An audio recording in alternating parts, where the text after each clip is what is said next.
cria le contremaître, riant bruyamment tandis que la mécanicienne sortait de la vieille Clio, une boîte à outils rouillée. Juliette ne scia pas. Toute la cour s'arrêta pour regarder la jeune femme, à peine sortie de l'enfance, tenter de faire ce que 10 hommes n'avaient pas réussi. « Vas-y, ingénieur YouTube, montre-nous comment on démarre un Scania de près d'1 million d'euros. » Les éclats de rire résonnèrent, mais quand elle toucha le camion, le rire se mua en silence. La façon dont elle regardait ce moteur, était comme si elle voyait l'erreur que personne d'autre ne voyait. Et quelques secondes plus tard, le son d'un moteur rugissant coupa l'air glacial. Un son que personne ne croyait entendre de nouveau. Abonnez-vous à la chaîne et dites-nous en commentaire de quelle partie du monde vous regardez cette histoire. Un matin de juin à Lyons était levé glacial ce jour-là, avec ce froid lyonnais qui transperce la peau et fait que la laine se transforme en petite fumée blanche dans l'air. Juliette Dubois conduisait sa vieille Clio de 98, bruyante et capricieuse, dans les rues encore vides de la ville.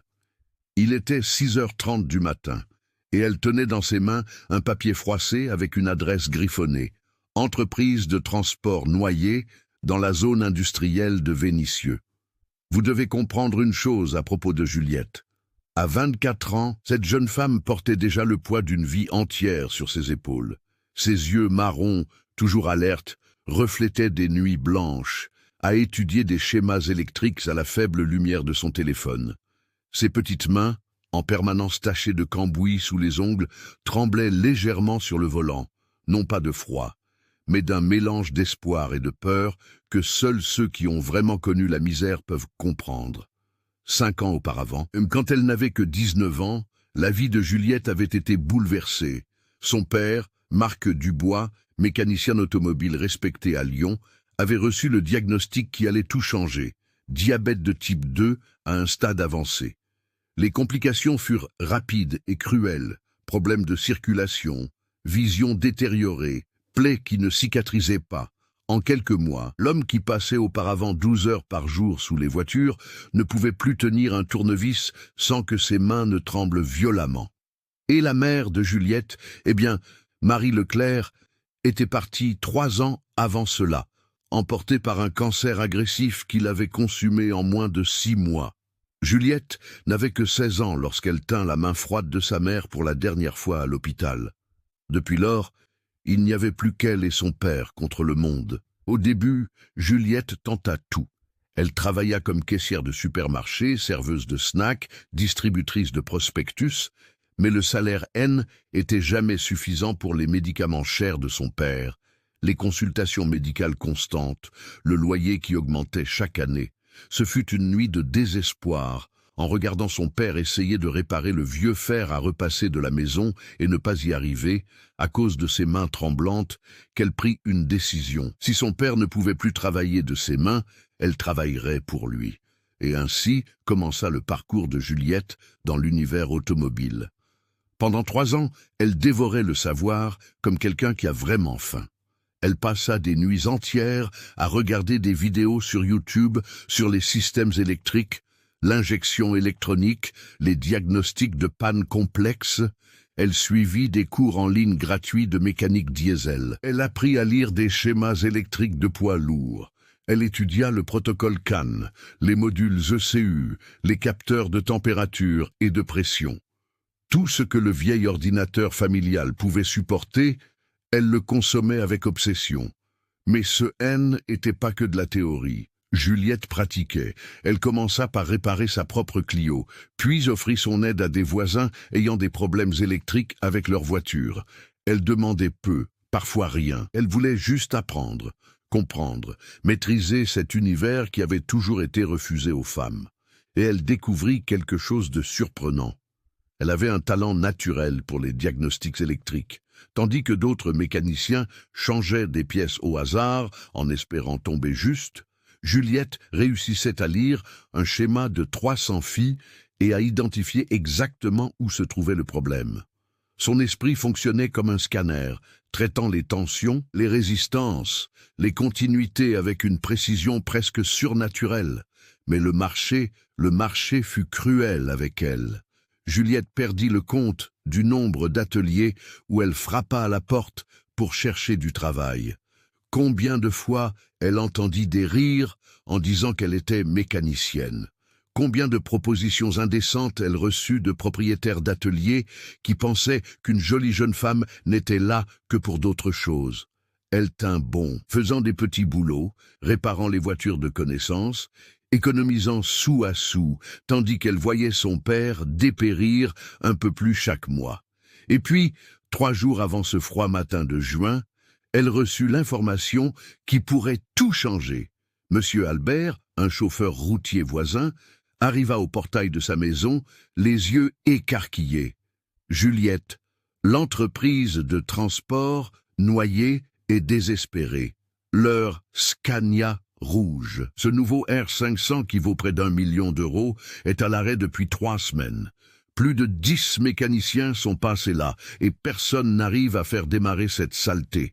C'est 1 000 € par jour de perte. Petite. 1 000 €? Juliette sentit son cœur s'accélérer. Elle connaissait ce modèle. Elle avait étudié le système électrique du Scania R500 pendant des mois, car elle rêvait un jour de travailler avec des poids lourds. Elle connaissait chaque module, chaque capteur, chaque maudit fil du schéma de ce colosse suédois. Et maintenant, la voilà, garant sa Clio bruyante dans l'immense cour de l'entreprise de transport noyée. Le contraste était brutal. Des dizaines de camions modernes rutilants organisés en rangées parfaites, et, au centre de tout, comme un monument à la frustration, le Scania R500 rouge avec le capot ouvert et 3 mécaniciens autour, se grattant la tête. La cour fourmillait d'activité même à cette heure. Les chauffeurs préparaient leurs itinéraires, les employés effectuaient des vérifications, les chariots élévateurs transportèrent des charges. Et là, près du bureau principal, Juliette vit un homme d'une 50aine d'années, cheveux gris, bien coupés, costume impeccable sous un manteau cher. Il gesticulait nerveusement au téléphone, le visage marqué par une tension qui semblait aller au-delà de la préoccupation professionnelle. François Noyer, le propriétaire. Juliette avait fait des recherches sur lui. Veuf, sans héritier connu, il avait bâti l'entreprise de transport de zéro il y a 30 ans. Réputation impeccable, mais connu pour être extrêmement exigeant et, selon certains, préjugé envers les employés plus jeunes. À côté de François se tenait un homme robuste d'environ 48 ans, contremaître par sa posture autoritaire, Renaud Picard. Juliette avait aussi entendu parler de lui, connu pour diriger l'atelier d'une main de fer et avec une langue acérée. Elle descendit de la Clio, vêtue de sa combinaison de travail bleu usée, mais propre, portant sa vieille boîte à outils qui avait appartenu à son père. Ses bottes de travail étaient usées, mais bien entretenues. Tandis qu'elle marchait en direction des 2 hommes, Juliette pouvait sentir les regards curieux des employés. Une jeune femme seule, entrant sur le territoire sacré de l'entreprise de transport. « Excusez-moi », dit-elle, la voix ferme, malgré le trac qui lui tordait l'estomac. « Mon nom est Juliette Dubois. Je suis mécanicienne spécialiste en systèmes électriques de poids lourds. J'ai appris que vous aviez un problème avec le Scania R500 et je suis venu vous offrir mes services. » Le silence qui suivit sembla durer une éternité. François raccrocha lentement son téléphone, se tournant pour la regarder. Ses yeux parcoururent Juliette de haut en bas. La jeune femme frêle, la combinaison usée, la boîte à outils ancienne. Quelque chose bougea au fond de ses yeux, une ombre d'émotion que Juliette ne put identifier. Douleur, colère. Avant qu'elle ne puisse comprendre, Renaud laissa échapper un éclat de rire fort, strident, qui coupa l'air froid du matin comme une lame de rasoir. « Hé, tout le monde, venez voir ça !» hurla Renaud, vers l'atelier, en agitant les mains. « Une spécialiste est apparue pour nous apprendre. » Mes chers, ce qui se passa dans les minutes qui suivirent fut l'une des scènes les plus difficiles que je vais vous raconter, car il y a l'humiliation. Et il y a le type d'humiliation qui marque une personne pour toujours, le type qui vous fait remettre en question votre propre valeur, qui vous donne envie de tout abandonner. Et ce fut exactement ce que Juliette affronta dans cette cour gelée de Lyon. Renaud n'avait pas seulement appelé 2 ou 3 employés, non. Cet homme avait tenu à transformer cela en spectacle. En moins de 3 minutes, plus de 20 personnes se rassemblèrent autour du Scania rouge. Mécaniciens, chauffeurs, personnel administratif, même le jeune homme de l'entretien laissa sa balayette pour regarder. Tous voulaient voir la spécialiste qui était apparue. « Regardez, les gars !» Renaud continua, sa voix forte et moqueuse résonnant dans toute la cour. « Cette petite jeune femme ici, qui doit à peine être sortie de l'enfance, est venue nous apprendre comment réparer le Scania. Elle est spécialiste. » Il traîna le mot avec tant de sarcasme que certains des présents commencèrent à rire. Juliette sentit son visage brûler. Non pas de honte. Elle avait déjà eu trop honte dans sa vie pour être facilement ébranlée. Ce qui brûlait en elle était un mélange de colère contenue et de détermination de fer. Elle serra la poignée de sa boîte à outils avec tant de force que ses jointures blanchirent. « Monsieur, dit-elle, gardant une voix calme et professionnelle, regardant directement François, qui observait tout en silence. J'ai étudié les systèmes électriques de poids lourds pendant 3 ans. J'ai de l'expérience avec les diagnostics complexes d'ECU, les protocoles CAN, la multiplexage de signaux. » Un des mécaniciens les plus âgés l'interrompit en riant. « Ah, vous avez entendu ça ? La petite a appris quelques beaux mots sur Internet et elle croit qu'elle est devenue ingénieure. » Les autres mécaniciens rirent avec lui, secouant la tête. « Laissez-moi deviner. » Un autre mécanicien intervint. Un homme corpulent d'une 50aine d'années avec un t-shirt taché d'huile. « Vous avez regardé quelques petites vidéos sur YouTube et maintenant vous vous croyez capable de résoudre ce que 5 mécaniciens avec 30 ans d'expérience n'ont pas réussi. Ma chère, des ingénieurs de Scania eux-mêmes ont tenté de diagnostiquer ce camion à distance et n'ont pas réussi. Et vous croyez que vous allez y arriver ?» Juliette respira profondément. Chaque mot était un coup de poignard, mais elle avait appris de son père une chose importante. Laissez le travail parler pour vous. Je comprends le scepticisme de messieurs, dit-elle d'une voix ferme, mais les systèmes électriques sont ma spécialité. Vous, votre spécialité. Renaud fit un pas en avant, s'approchant d'elle avec un sourire cruel. Vous devez à peine savoir changer une ampoule, petite. Regardez-vous. Quel âge avez-vous? 20, 22? 24. Juliette répondit, soutenant son regard sans ciller. 24. Renaud se tourna vers l'assistance comme un présentateur de cirque. 24 ans et déjà spécialiste. Je suis dans ce métier depuis avant votre naissance, petite.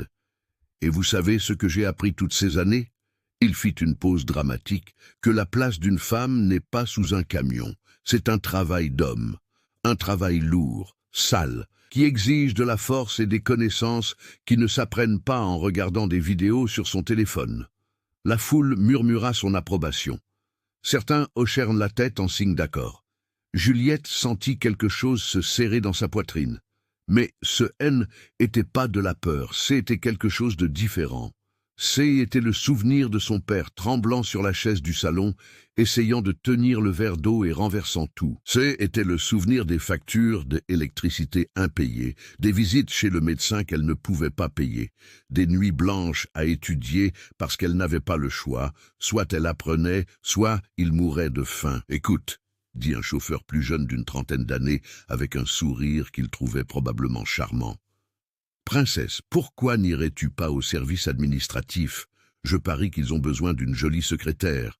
Tu es jeune, tu as un joli minois. Pas besoin de te salir avec ces choses mécaniques. Laisse ça aux hommes. » Quelques rires, un sifflement. Juliette serra les dents. François Noyer, qui jusqu'alors était resté silencieux, observant simplement, parla enfin. Sa voix était contrôlée, mais il y avait en elle une froideur qui coupait plus profondément que les cris de Renaud. J'ai déjà dépensé des milliers d'euros en diagnostic et tentatives de réparation de ce camion. Des milliers d'euros en contrat que je n'ai pas pu honorer parce que ce véhicule est à l'arrêt. J'ai déjà eu 5 des meilleurs mécaniciens de Lyon ici, des techniciens certifiés par Scania, et aucun n'a réussi à résoudre le problème. Il fit une pause. ses yeux parcourant Juliette avec un mélange de fatigue et d'autre chose, quelque chose qu'elle ne pouvait identifier. Vous croyez vraiment qu'une jeune femme avec une vieille boîte à outils va réussir ce que des professionnels expérimentés n'ont pas réussi? Il y avait quelque chose dans la voix de François. Une douleur, une vieille blessure qui saignait sous les mots formels.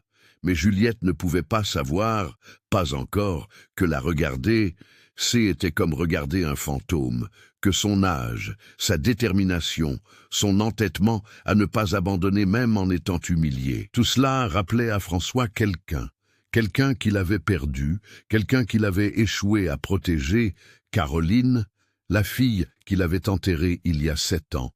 La jeune fille brillante qui voulait être ingénieure en mécanique et qu'il n'avait pas suffisamment défendue lorsque professeurs, collègues et même des membres de sa famille disaient que ce N n'était pas une chose de femme.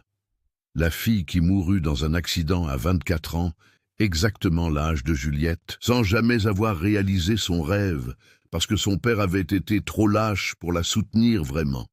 Voir Juliette là, à cet âge, avec ce feu dans les yeux, étant humiliée de la même manière que Caroline avait été humiliée, était insupportable. Mais François était devenu un spécialiste pour enterrer la douleur, pour transformer la culpabilité en cynisme, pour utiliser le travail afin de ne rien ressentir. « Alors, c'est ça », dit Juliette, et pour la première fois, sa voix trembla légèrement, non pas de peur, mais d'une émotion brute. « Vrai, vous allez me juger sur mon âge, sur le fait que je sois une femme. Vous n'allez même pas me donner la chance de regarder le problème. Ce n'est pas une question de donner une chance ou non, ma petite. » Renaud dit d'une voix mielleuse de fausse sympathie. « C'est que nous avons déjà perdu trop de temps. Ce camion est là, à l'arrêt, à nous coûter de l'argent. Et nous ne pouvons pas jouer aux mécaniciens avec n'importe qui se présente ici en pensant tout savoir. » Jouer aux mécaniciens? Juliette fit un pas en avant, les yeux brillants. J'ai étudié chaque composant du système électrique du Scania série R. Je sais qu'il utilise un OptiCruise de 3e génération avec une interface CAN haute vitesse. Je sais que l'ECU principal se trouve derrière la cabine, protégé par un compartiment scellé. Je sais que les capteurs de température du moteur, sur ce modèle spécifique, ont une tension de référence de 5 V plus 0,25 V. Et toute variation en dehors de cela provoque un arrêt de sécurité. C'est de la théorie apprise sur YouTube pour vous? Silence. Certains des mécaniciens se regardèrent, impressionnés. Malgré eux, mais Renaud était loin d'abandonner. « Oui, dit-il, sa voix dégoulinant de venin. C'est joli, mais savoir la théorie, ce n'est pas savoir la pratique. Petite, avez-vous déjà mis la main sur un vrai moteur Scania? Avez-vous déjà senti le poids d'une clé à choc de 1000 Nm? Avez-vous déjà passé 10 heures, la tête plongée sous une cabine, sans pouvoir voir le bout de votre nez à cause du cambouis? Oui, Juliette répondit simplement. Pas sur un Scania, mais j'ai déjà travaillé sur des Volvo FH16, des Mercedes Actros et des Iveco Stralis, tous avec des problèmes électriques complexes que d'autres mécaniciens n'ont pas réussi à résoudre. Et je les ai résolus. Ah oui? Le mécanicien corpulent intervint de nouveau, sceptique. Et où était-ce? Dans quel atelier? Juliette hésita. Était la partie difficile. Dans le garage de ma maison, étaient des véhicules de connaissance qui... L'explosion de rire coupa le reste de la phrase, le garage de sa maison. Les gars, vous avez entendu? La spécialiste travaille dans le garage de sa maison. Quel atelier certifié, quelle référence impressionnante. Oh là là, ça doit être un sacré garage. Un autre mécanicien se moqua. Je parie que c'est un de ces ateliers 5 étoiles avec des équipements de pointe. Les éclats de rire augmentèrent. Juliette sentit quelque chose se briser en elle. Pas sa détermination. Celle-ci restait ferme comme un roc, mais quelque chose de plus fragile. L'espoir, peut-être. La conviction que si elle était assez bonne, si elle en savait assez, les gens verraient au-delà des préjugés. Et ce fut à ce moment-là, les yeux brûlants, mais refusant de pleurer, qu'elle pensa à son père. Marc Dubois, assis sur la vieille chaise du salon à cet instant précis, essayant probablement de préparer le petit déjeuner avec ses mains tremblantes. L'homme qui fut un jour respecté, admiré, sollicité, maintenant dépendant de sa fille, de la fille qui était humiliée publiquement alors qu'il ne le savait même pas. « Vous savez combien coûte une consultation privée avec un endocrinologue à Lyon ?» dit Juliette soudain, la voix basse, mais coupante comme du verre. Le changement de sujet prit tout le monde par surprise. 600 €. Mon père doit y aller tous les mois. Vous savez combien coûte une boîte de Glyphagem XR? 180 €. Il en prend 2 par mois. Insuline, 320 € par boîte. Je fais les comptes tous les jours. Je sais exactement combien je dois gagner juste pour le maintenir en vie. La cour devint plus calme, pas silencieuse.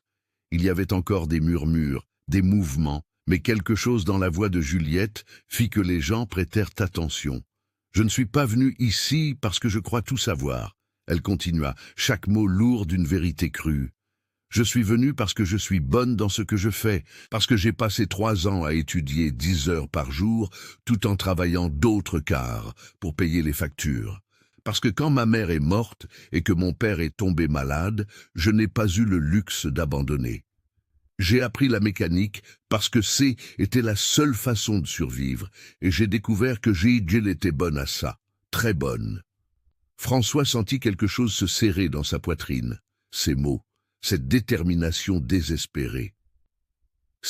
Était Caroline de nouveau. Était sa fille, disant « Papa, je vais prouver à tout le monde qu'une femme peut être ingénieure. » Était la voix de sa fille morte, résonnant à travers cette jeune mécanicienne.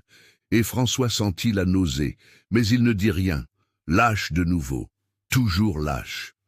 Renaud, réalisant qu'il perdait le contrôle de la situation, décida d'en finir une bonne fois pour toutes. « Tu sais quoi, petite? Faisons un marché. » Il esquissa un large sourire cruel. « Si tu arrives au moins à identifier le vrai problème de ce Scania en 15 minutes, juste identifier, pas même besoin de réparer, je te paye 5 000 €. Je les sors de ma propre poche, ici et maintenant, devant tout le monde. » Murmures excités, paris lancés. 5 000 €, était beaucoup d'argent, mais Renaud leva un doigt, son sourire devenant encore plus cruel. « Si tu n'y arrives pas, tu devras admettre ici, devant tous ces 20 et quelques employés, que tu n'es qu'une amatrice qui a voulu faire la maligne, et que la place d'une femme n'est pas sous un camion. Tu devras prononcer ces mots exacts. Tu acceptes ?» Le silence était maintenant absolu. 20 paires d'yeux fixés sur Juliette, attendant, jugeant, pariant contre elle. François aurait dû interrompre, aurait dû dire à Renaud de se taire, aurait dû mettre fin à cette humiliation publique. Mais il ne fit rien. Il resta là, les mains dans les poches, observant, lâche, toujours lâche, laissant une autre jeune femme être brisée, parce que était plus facile que d'affronter ses propres démons. 5 000 €, le salaire de 3 mois de travail ou l'humiliation définitive. « J'accepte, » dit-elle, et sa voix ne trembla pas le moins du monde. Juliette marcha vers le Scania R500, d'un pas ferme, calme, comme s'il n'y avait pas 20 et quelques personnes autour, attendant, non, désirant la voir échouer. Elle posa sa vieille boîte à outils sur le sol, à côté de l'immense roue du camion, et resta là quelques secondes, observant simplement le véhicule. « Tu pries ?» cria quelqu'un de la foule. Rire, mais Juliette ne priait pas. Elle lisait le camion comme un livre ouvert. Ses yeux parcouraient chaque détail, la position du capot, les fils exposés, les outils abandonnés autour par des mécaniciens frustrés, les marques des tentatives de diagnostic précédentes. Et alors elle fit quelque chose que personne n'attendait. Elle ne toucha pas le camion. Au lieu de cela, elle se tourna vers les 5 mécaniciens qui avaient travaillé sur le Scania. « Avant que je ne mette la main sur un quelconque composant, dit-elle d'une voix professionnelle et directe, « j'ai besoin de poser quelques questions. Qui a fait la dernière tentative de diagnostic ?» Un mécanicien maigre d'une 40aine d'années, avec un tatouage de dragon sur le bras, fit un pas en avant. « C'était moi. » « Pourquoi ?» Juliette demanda, les yeux fixés sur lui. Le mécanicien cligna des yeux, surpris par la spécificité de la question. Scania a envoyé un technicien faire la mise à jour à distance. Il y a quelques mois, Juliette répéta comme si elle enregistrait mentalement. Et un composant a-t-il été changé ou remplacé depuis? Capteur, module, n'importe quoi? Oui, le mécanicien corpulent répondit, croisant les bras défensivement. On a changé le capteur de température du liquide de refroidissement. Il y a, voyons voir, environ 40 jours. L'original avait grillé. Les yeux de Juliette brillèrent. Ce fut subtil. Un éclair de reconnaissance qui passa trop vite pour que la plupart le remarquent. Mais il était là. Vous l'avez remplacé par un capteur original Scania. Ou avez-vous utilisé une pièce équivalente? Silence inconfortable. Les mécaniciens se regardèrent. C était une bonne pièce. Le corpulent se défendit, la voix montant. Marque japonaise compatible avec le modèle. On l'utilise toujours quand l'original est trop cher. Ça n'a jamais posé de problème avant. Compatible, Juliette répéta. Et il y avait quelque chose dans la façon dont elle prononça le mot. Non pas du sarcasme, mais de la certitude. Vous avez le schéma électrique du système, le plan complet du câblage. Renaud souffla. Pourquoi faire? On travaille avec la pratique. On ne lit pas de petits papiers. J'ai besoin du schéma. Juliette insista, ignorant la provocation. Et j'ai besoin de connaître les spécifications exactes du capteur qui a été installé. Tension de référence, résistance à température ambiante, protocole de communication. Vous entendez ça? Un des mécaniciens les plus âgés murmura. La petite parle comme un ingénieur de Scania. François, qui jusqu'alors observait en silence, avec ce poids insupportable sur la poitrine, sentit quelque chose bouger. Ce N n'était pas la conversation de quelqu'un qui avait appris par cœur quelques termes techniques. C était un savoir réel, profond, du genre qui ne vient que d'innombrables heures d'études et de pratique. Il avait vu de vrais ingénieurs travailler, et Juliette parlait exactement comme eux. Le schéma est au bureau. François entendit sa propre voix dire « Renaud, va le chercher maintenant ». Renaud ouvrit la bouche pour protester, vit l'expression sur le visage de son patron et y alla. Il revint 3 minutes plus tard, avec une épaisse chemise contenant des schémas techniques. Juliette la prit, l'ouvrit et commença à la feuilleter avec une vitesse impressionnante. Ses doigts glissaient sur les pages, ses yeux scannant des diagrammes complexes avec des centaines de fils, de connecteurs, de modules. Ici, dit-elle en s'arrêtant sur une page spécifique. Système de gestion thermique, capteur de température du liquide de refroidissement, tension de référence 5V avec une tolérance de plus 0,25 Va. Elle leva les yeux. Quelqu'un a la boîte ou la facture du capteur qui a été installé. Plus de silence. Finalement, le mécanicien maigre dit « ça doit être à l'entrepôt ». Pendant qu'ils attendaient, Juliette prit un multimètre numérique de sa boîte à outils, un appareil relativement neuf, probablement l'outil le plus cher qu'elle possédait. Elle connecta les pointes de test, ajusta les réglages avec des mouvements précis, expérimentés. La foule observait en silence maintenant. Quelque chose avait changé. Il pensait toujours qu'elle allait échouer, mais il ne riait plus. Le mécanicien revint avec une boîte cabossée. Juliette la prit, lut les spécifications techniques au dos. Ses lèvres se serrèrent en une ligne fine. Tension de référence, 4,5 qui... Elle lut à voix haute. Le capteur que vous avez installé fonctionne à 4,5 V. Le système du Scania attend 5 V. Et alors, Renaud dit. Mais sa voix avait perdu une partie de sa confiance. Un demi-vol de différence ne fait rien. Si, ça fait, Juliette dit. Et maintenant sa voix avait acquis une autorité qui fit que même François prêta une attention totale. Ça fait toute la différence. Vous voyez, le capteur avec une tension plus basse crée une incohérence dans les lectures. Le CU reçoit des données qui n'ont pas de sens. Température impossible, valeur fluctuante. Cela active le protocole de sécurité du système qui coupe l'injection électronique pour protéger le moteur. Mais ce n'est pas un arrêt complet, c'est intermittent. Le CU essaie de compenser, de recalibrer, cherchant un point d'équilibre qui n'existe pas. Elle marcha jusqu'au camion, pointant différents composants en parlant. Le problème n'est pas mécanique, il est électrique, une erreur en cascade. Le mauvais capteur envoie un mauvais signal. L'ECU essaie de compenser. D'autres capteurs commencent à donner des lectures contradictoires parce que tout le système essaie de s'ajuster à une valeur qui n'a pas de sens. Au final, l'ECU abandonne et bloque le module d'injection en mode d'urgence. Et vous croyez que c'est un problème de pompe, d'injecteur, de module grillé. Le silence était maintenant total. On pouvait entendre les oiseaux chanter dans l'arbre de l'autre côté de la cour, le vent froid faire trembler les drapeaux de l'entreprise. Mais aucun être humain là ne faisait un seul son. Mais il y a plus, Juliette continua. Et il y avait quelque chose de presque douloureux à voir à quel point elle devait prouver chaque mot, chaque affirmation. L'attention erronée ne cause pas seulement une incohérence de données, elle génère un court-circuit microscopique sur le bus CAN, imperceptible avec un multimètre ordinaire.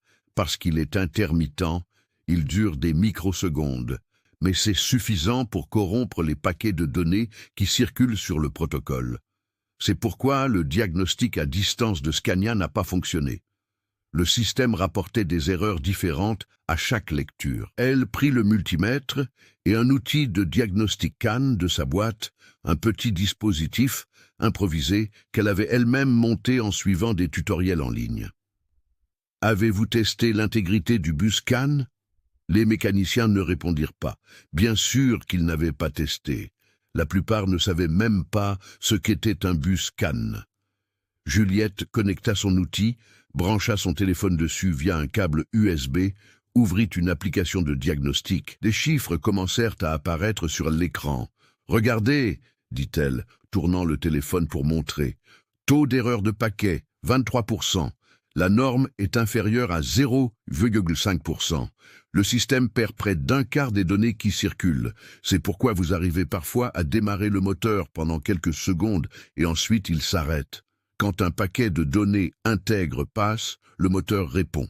Quand il est corrompu, il se bloque. » François s'approcha, regardant l'écran du téléphone, les chiffres dont il n'avait aucune idée de ce qu'ils signifiaient, mais qui indiquaient clairement un problème grave. « Vous pouvez le réparer ?» demanda-t-il.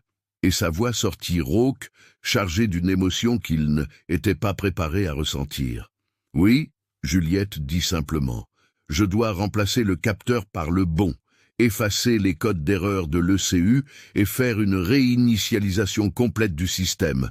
20 minutes de travail. 20 minutes, Juliette répondit, soutenant son regard sans ciller. Il est à l'arrêt parce que vous n'avez pas compris que dans les systèmes électroniques modernes, les spécifications sont importantes. Un demi-volt semble peu, mais dans un système qui fonctionne avec une précision de millisecondes, un demi-volt, c'est la différence entre fonctionner parfaitement et se bloquer complètement. Elle n'attendit pas d'approbation, se tourna vers le mécanicien maigre. « Où j'en ai un », dit-il, courant déjà vers l'entrepôt, sans avoir besoin d'être commandé. Pendant qu'elle attendait, Juliette commença à préparer le travail. Elle déconnecta la batterie en suivant une procédure spécifique. D'abord le négatif, puis le positif. Elle attendit 30 secondes pour une décharge capacitive complète.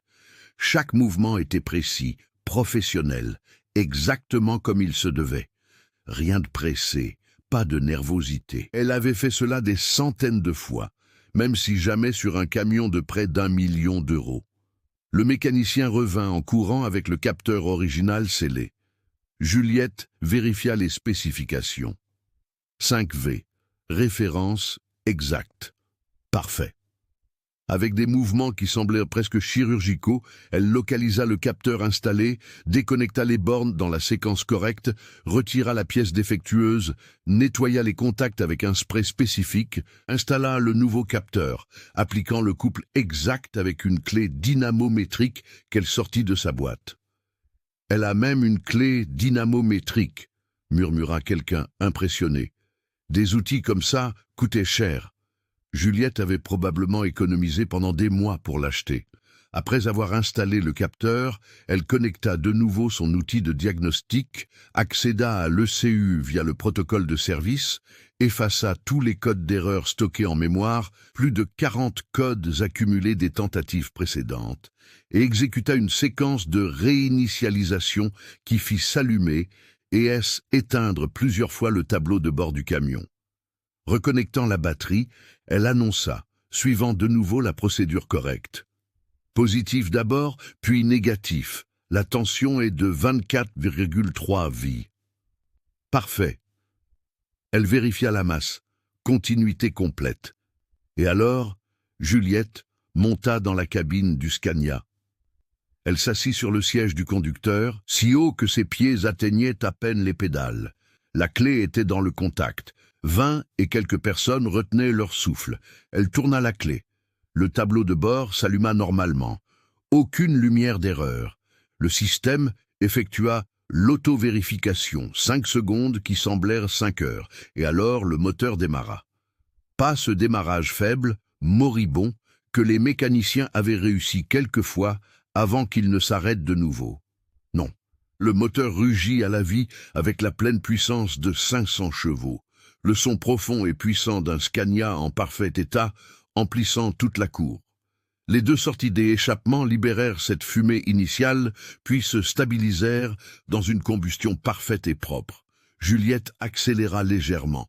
Le moteur répondit instantanément, montant à 1000 tramins, 2000 tramins, avec une douceur que seul un système électronique fonctionnant parfaitement peut offrir. Elle le laissa au ralenti. Le moteur ronronnait satisfait, stable, sans une seule défaillance. Pendant 15 secondes, personne ne bougea, personne ne parla. 20 et quelques personnes regardaient simplement bouche bée le Scania rouge, fonctionnant parfaitement après 3 semaines d'arrêt.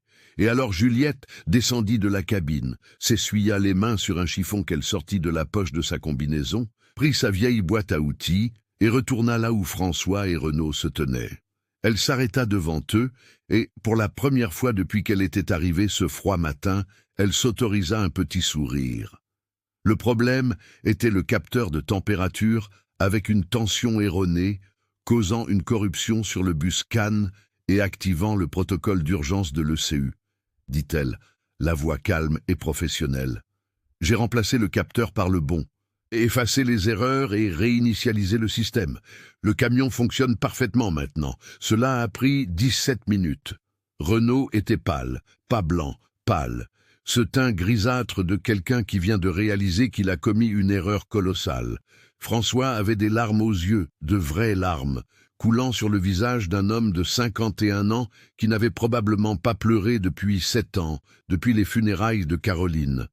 Alors, une chose inattendue se produisit. Un des mécaniciens, le plus âgé, celui de 50 ans, qui s'était moqué d'elle auparavant, commença à applaudir, lentement au début, puis plus vite.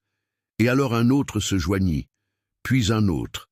Et en quelques secondes, les 20 et quelques employés qui avaient humilié Juliette Dubois l'applaudissaient, mais Juliette ne souriait plus.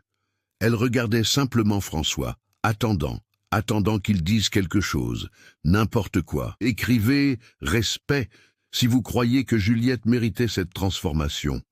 Les applaudissements continuaient, mais François ne pouvait pas bouger. Il était là, immobile, les larmes coulant sur son visage, sans aucune pudeur, sans aucune tentative de se cacher. Et Juliette voyait dans ses yeux quelque chose qui allait bien au-delà du regret professionnel. Il y avait une douleur ancienne, là, une blessure qui n'avait jamais cicatrisé. « Monsieur Noyer ?» dit-elle doucement, et quelque chose dans sa voix, peut-être la gentillesse, malgré tout ce qu'elle avait traversé, fit enfin réagir François. « Il commença, la voix défaillante, éclaircit la gorge, essaya de nouveau. « Pourrions-nous parler en privé, s'il vous plaît ?» Juliette regarda autour d'elle. La foule était toujours là. Certains embarrassés maintenant, d'autres clairement impressionnés. Renaud semblait une statue, figée sur place, le visage rouge de honte. Elle hocha la tête en signe d'accord et François la conduisit à son bureau privé. C était un bureau grand, élégant, avec une vue panoramique sur la cour à travers des baies vitrées. Mais ce qui attira l'attention de Juliette fut la photo encadrée sur le bureau. Une jeune femme souriante d'une 20aine d'années tenant un diplôme. Elle avait les mêmes yeux que François. « Ma fille », François dit, suivant le regard de Juliette. Il marcha jusqu'à la fenêtre, lui tournant le dos, comme s'il ne pouvait pas la regarder dans les yeux pour ce qu'il allait dire. « Caroline, elle avait 24 ans sur cette photo, le même âge que vous avez maintenant. Elle avait passé... » Juliette sentit son estomac se serrer. Caroline voulait être ingénieure en mécanique. François continua, la voix chargée d'une douleur qui saignait encore après des années. Depuis petite, elle était fascinée par les voitures, les moteurs, comment les choses fonctionnaient. Je trouvais ça mignon quand elle était enfant, une petite fille jouant avec des petites voitures. Mais quand elle a grandi et a dit qu'elle voulait étudier l'ingénierie, je n'ai pas soutenu. Il se retourna et Juliette vit le visage d'un homme brisé. J'ai dit que CC était un environnement très difficile pour les femmes, qu'elle allait souffrir, qu'il serait préférable de choisir quelque chose de plus approprié. J'ai utilisé toutes les excuses que les hommes utilisent quand ils ne veulent pas admettre qu'ils sont préjugés. Et elle y est allée quand même. Elle est entrée à l'université, a commencé le cours. Et vous savez ce qui s'est passé? Juliette ne répondit pas. Elle écouta simplement. Elle a souffert, François dit, et les mots sortirent comme une confession. Des professeurs qui ne la prenaient pas au sérieux, des collègues qui faisaient des blagues, des travaux de groupe où elle faisait tout, et les hommes en prenaient le crédit. Et chaque fois qu'elle rentrait à la maison en pleurant, vous savez ce que je disais? Je t'avais prévenu que ce serait difficile. Comme si c'était de sa faute, comme si elle devait abandonner son rêve à cause des préjugés des autres. Il marcha jusqu'au bureau, prit la photo avec des mains tremblantes. En 3e année de faculté, elle a abandonné. Elle a dit qu'elle était fatiguée de se battre. Elle s'est réorientée vers l'administration, quelque chose qu'elle n'aimait pas, mais qui était plus acceptable. Elle a obtenu son diplôme, a trouvé un emploi administratif, et 1 an plus tard, rentrant tard du travail, un camion sans frein a envahi la voie d'en face et sa voix défaillit complètement. Il reposa la photo sur le bureau avec soin, comme si était la chose la plus fragile du monde. 7 ans, François dit après un long silence. 7 ans que j'ai enterré ma fille, et chaque jour, chaque maudit jour, je me souviens qu'elle est morte sans réaliser son rêve, parce que son père avait été trop lâche pour la défendre, parce que j'ai laissé le monde la briser, et je l'ai même blâmée de se sentir brisée. Juliette sentit des larmes monter à ses propres yeux. Maintenant, elle comprenait tout. Pourquoi François était resté silencieux pendant l'humiliation, et pourquoi il la regardait avec cette douleur dans les yeux. Quand vous êtes arrivé ici, aujourd'hui, François continua, se tournant pour la regarder enfin, avec le même âge que Caroline avait, avec le même feu dans les yeux, étant humilié de la même manière qu'elle avait été humiliée, je suis resté paralysé. Était comme si l'univers me donnait une seconde chance de faire la bonne chose, de défendre une jeune femme talentueuse contre des hommes préjugés. Et vous savez ce que j'ai fait? Il fit un pas en avant, puis un autre jusqu'à être près d'elle. Rien, je suis resté silencieux. J'ai laissé Renaud transformer cela en cirque. Je vous ai laissé être humilié publiquement, lâche de nouveau, toujours lâche. Et alors, François Noyer, propriétaire d'une entreprise de transport millionnaire, un homme qui commandait des centaines d'employés, s'agenouilla devant Juliette Dubois.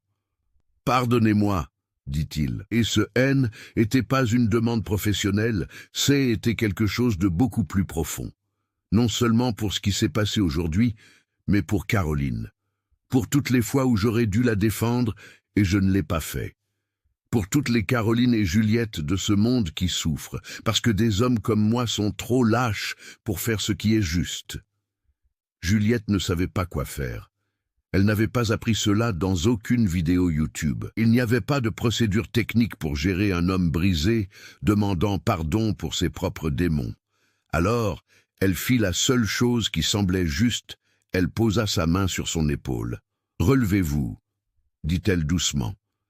François se releva, s'essuyant le visage avec les mains. « Vous avez tout le droit de partir d'ici et de ne jamais revenir, dit-il.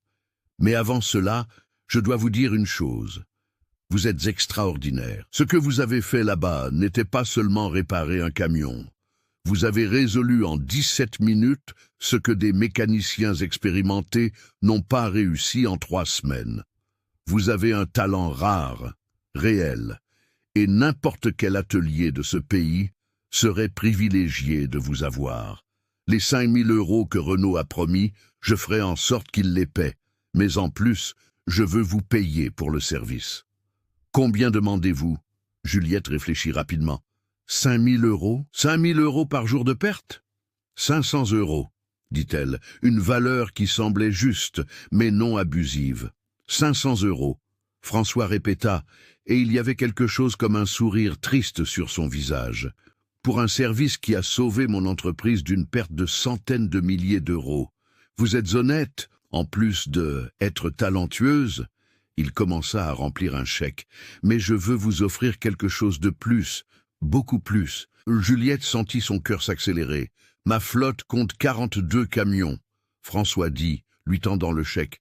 Scania, Volvo, Mercedes et Iveco. Leur maintenance est effectuée par un atelier sous-traitant qui facture des sommes absurdes et, comme vous l'avez vu, ne résout pas toujours les problèmes. Je veux vous embaucher comme consultante technique. 10 000 € par mois. Plus des primes pour les économies de maintenance. Vous montrez votre propre plan de maintenance préventive. Choisirez les équipements dont vous avez besoin, formerez mon équipe de mécaniciens. Vous seriez l'autorité technique ici. 10 000 € par mois. Juliette fit le calcul mentalement, presque instantanément. Médicaments du père, loyer, facture, nourriture, il resterait de l'argent. Pour la première fois en 5 ans, il resterait de l'argent. Mais il y a une condition, François dit, et son ton devint sérieux. Vous travaillerez directement sous ses ordres, parce qu'il a besoin d'apprendre, de comprendre dans la pratique chaque jour qu'il avait tort. Et je dois garantir qu'aucun de mes employés ne traite jamais une autre personne de la façon dont ils vous ont traité.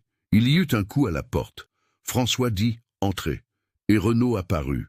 L'homme semblait avoir vieilli de 10 ans en 1 heure.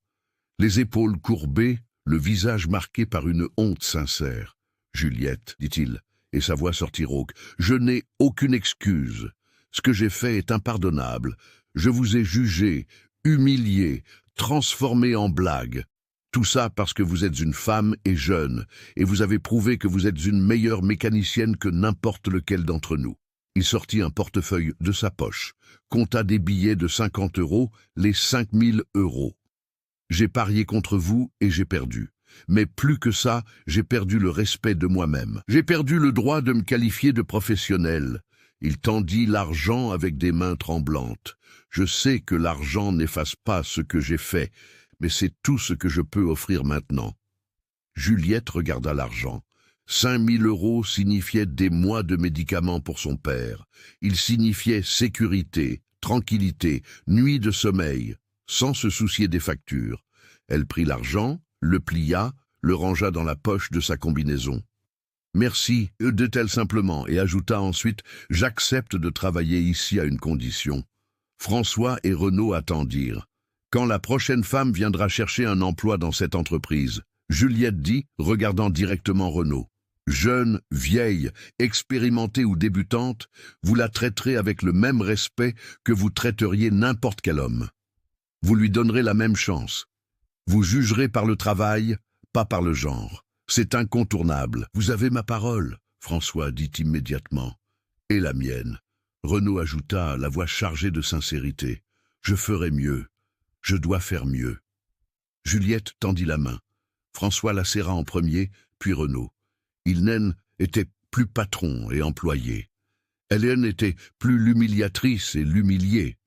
Elles étaient 3 personnes qui avaient vécu quelque chose de transformateur ce matin froid de juin et qui ne seraient plus jamais les mêmes. 10 mois plus tard, par un après-midi ensoleillé d'avril, la cour de la société de transport du bois était différente. Pas dans sa structure, les mêmes 42 camions, le même bâtiment administratif, le même atelier, mais il y avait quelque chose dans l'air, une énergie qui n'existait pas auparavant. Julie Dubois gara sa nouvelle camionnette, une Amarok neuve blanche avec le logo de l'entreprise sur la porte. et en descendit, et portant un presse-papier avec des rapports de maintenance. Elle portait une combinaison neuve, impeccable, avec son nom brodé sur la poitrine, Julie Dubois, directrice technique. Mais ce qui avait vraiment changé n'était pas dans ses vêtements ou sa voiture. C'était dans la façon dont tout le monde la saluait. « Bonjour, Julie !» Un chauffeur fit un signe de tête souriant. « Le Scania que tu as révisé la semaine dernière file sur la route. Salut, Ju !» Une des employées administratives cria depuis la fenêtre. « Ma voiture fait un bruit bizarre. Tu pourrais y jeter un œil plus tard ?» Julie sourit en lui faisant un signe de la main. Au cours des derniers mois, elle était devenue non seulement la directrice technique, mais aussi une partie de la famille Dubois. Et quelle transformation cela avait été. 0 temps d'arrêt pour l'entreprise. Aucun camion N était resté immobilisé plus de 6 heures au cours des 8 derniers mois. Elle avait personnellement formé chaque mécanicien de L équipe au diagnostic électrique avancé, et la productivité de l'atelier avait augmenté de 60%. Mais le plus important, la société de transport avait embauché 2 autres mécaniciennes, Camille, une jeune femme de 22 ans spécialiste des moteurs diesel, et Patricia, une femme de 38 ans avec 15 ans d'expérience en systèmes hydrauliques. Toutes 2 travaillaient côte à côte avec les hommes, respectées, valorisées, faisant partie intégrante de l'équipe. Julie entra dans l'atelier et découvrit une scène qui la fit sourire. Rémi était accroupi à côté de Camille, observant attentivement pendant qu'elle expliquait un problème dans le système de frein d'un Volvo. Il posait des questions, prenait des notes, apprenait. L'homme qui, 10 mois auparavant, avait humilié Julie publiquement, travaillait maintenant sous sa supervision et non seulement acceptait, mais embrassait l'opportunité de s'améliorer. Julie, il l'appela quand il la vit. « Viens voir ça. » Camille a identifié un problème que je n'aurais jamais remarqué, une usure irrégulière des plaquettes indiquant un désalignement de l'ensemble. Elle est vraiment douée, Camille. Camille rougit du compliment, mais il y avait une fierté sincère dans ses yeux. Julie sentit son cœur se réchauffer. Était ça. Était exactement ce qu'elle voulait construire. Dans le bureau de François, elle trouva l'homme au téléphone, finalisant une négociation. Quand il vit Julie, il raccrocha rapidement et afficha un sourire, un vrai sourire, du genre qu'elle avait appris qu'il n'avait pas eu depuis de nombreuses années. « Julie, ma chère », dit-il en se levant pour l'embrasser. Au cours des derniers mois, François était devenu la figure paternelle qu'elle n'avait jamais vraiment eue. Des dîners fréquents chez lui, où il insistait pour rencontrer Marc et s'assurer que son père bénéficiait des meilleurs soins médicaux. « J'ai une surprise pour toi. » Il lui tendit une chemise. Julie l'ouvrit et vit des documents légaux, des contrats. Quoi? 20% de l'entreprise. François dit, les yeux brillants. Tu n'es plus seulement une employée, Julie. Tu es associée, en partie propriétaire de la société de transport Dubois, parce que tu n'as pas seulement sauvé cette entreprise, tu l'as transformée. Tu as transformé les gens ici. Tu m'as transformé. Julie sentit des larmes chaudes couler. 20%. Elle, la jeune femme qui, 10 mois auparavant, conduisait une vieille Clio et craignait de ne pas pouvoir payer les médicaments de son père, était désormais associée d'une société de transport valant des millions d'euros. Et il y a plus, dit François doucement. Dimanche, nous irons voir Caroline, toi, moi et ton père. Je veux vous présenter tous les 2 à elle. Je veux raconter à ma fille l'histoire de cette jeune femme extraordinaire qui m'a donné une seconde chance de faire les choses correctement. Cette nuit-là, Julie arriva chez elle, une nouvelle maison, louée dans un meilleur quartier, avec 3 chambres et une accessibilité pour son père, et trouva Marc dans le salon en train de regarder la télévision. Sa santé était énormément améliorée grâce aux traitements appropriés, aux médicaments de qualité et à un suivi médical régulier. Il avait toujours le diabète, mais il était contrôlé, stable. « Papa », dit-elle en s'asseyant à côté de lui. Marc regarda sa fille et il y avait une fierté infinie dans ses yeux fatigués. « J'ai toujours su que tu y arriverais, ma fille. Julie posa sa tête sur l'épaule de son père et sourit. 10 mois auparavant, elle avait garé une vieille Clio dans une cour froide, portant une boîte à outils usée et un cœur rempli d'une espérance désespérée. Elle avait été humiliée, ridiculisée, tournée en dérision, mais elle n'avait pas abandonné. Elle avait prouvé sa valeur, elle avait changé des vies. La sienne, celle de François, celle de Rémi, celle de toutes les femmes qui viendraient après elle. Et vous savez ce que cela nous apprend. Que le talent n'a pas de genre, que la compétence ne se mesure pas à l'apparence, à l'âge ou à la classe sociale. Que les personnes les plus improbables peuvent nous donner les plus grandes leçons et que nous ne devons jamais, au grand jamais, juger quelqu'un avant de lui donner la chance de montrer qui il est vraiment. Parce que parfois, la mécanicienne, avec sa combinaison usée et sa vieille boîte à outils, est exactement la personne qui va réparer non seulement le camion en panne, mais aussi tous les cœurs brisés autour d'elle.